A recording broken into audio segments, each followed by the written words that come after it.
మెదక్ జిల్లాలో భారీ వర్షాలు కురుస్తున్నాయి. జిల్లాలోని ప్రసిద్ధ ఏడుపాయల వనదుర్గామాత పాదాలను గంగమ్మ తాకింది.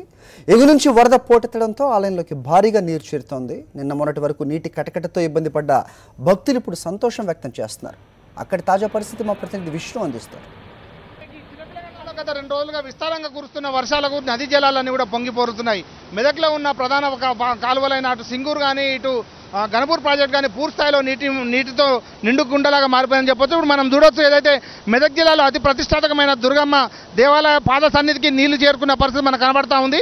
గంటకు వరద ఉధృతి పెరుగుతూ ఉంది. ఏదైతే ఏడుపాయల ప్రాంతంలో ఉన్న ఈ ఆలయంలో ఉన్న భక్తులు అట్లాగే పూజారులందరూ కూడా ఆలయాన్ని వదిలిపెట్టి ఆలయాన్ని వదిలిపెట్టి బయటకు రావడం జరుగుతుంది. అయితే ఏదైతే దుర్గామాతకు ఇక్కడ ప్రత్యేకంగా ఏర్పాటు చేసిన దాంట్లో పూజలు చేయించడం కోసము ప్రయత్నాలు చేస్తూ ఉన్నారు. ముఖ్యంగా మనం చూడవచ్చు, పూర్తి స్థాయిలో గత 2 రోజులుగా కురిసిన వర్షాలకు పూర్తి స్థాయిలో జలమట్టం పెరుగుతుండడంతో ఆలయ పూజారులతో సహా అందరినీ బయటకు రావడం కోసం గ్రామ ప్రజలు అట్లాగే ఈ ఆలయ సిబ్బంది అందరూ కూడా కృషి చేయడం జరుగుతూ ఉంది.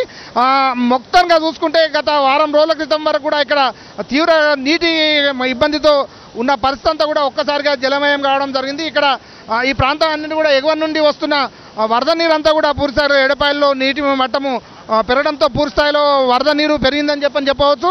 ఇప్పుడు మనము చూడొచ్చు, ఇక్కడ ఏడుపాయల్లో పంతులు గారు చెప్పండి, ఈ వరద నీరుతో ఆలయంలో పూజలు ఎక్కడ చేసే పరిస్థితి కనబడతా ఉంది? పూజలు రాజగోపురంలో నిర్వహిస్తున్నాము అమ్మవారికి. వానలు నిన్ననే ప్రారంభమైనవి.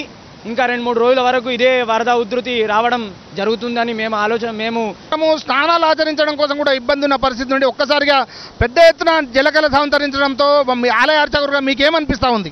అమ్మవారి దగ్గర మామూలుగా ఈ యొక్క నీళ్లు రావడం వల్ల నిన్న 2-3 రోజుల నుంచి వాన కురియడం వల్ల తప్పకుండా ఈ యొక్క నీటి ఉధృతి పెరుగుతుందని చెప్పే ఉదయాన్నే అమ్మవారికి అభిషేకం చేసి ఈ యొక్క రాజగోపురంలో అమ్మవారి విగ్రహాన్ని ఉంచి అక్కడే పూజలు ఏర్పాటు చేయడం జరిగింది.